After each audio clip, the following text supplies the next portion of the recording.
Hi everyone, I hope you are doing well. In today's video, I'm going to show you how you can save Word document or a Word page as an image. If you found this video helpful, don't forget to like the video, leave a comment and subscribe.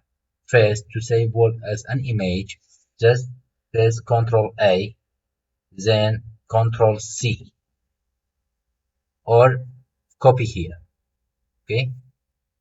Then Ctrl N to open blank page or from file, blank document.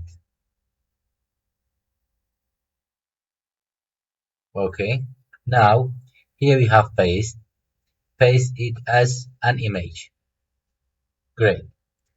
Now click here, it shows it as one package, then right click, save as picture. For example, I select desktop, name it Word image,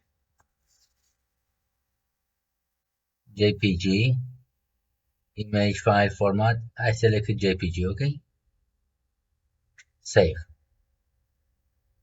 Let's open it. Okay, find it, you see, Word image, double click on it.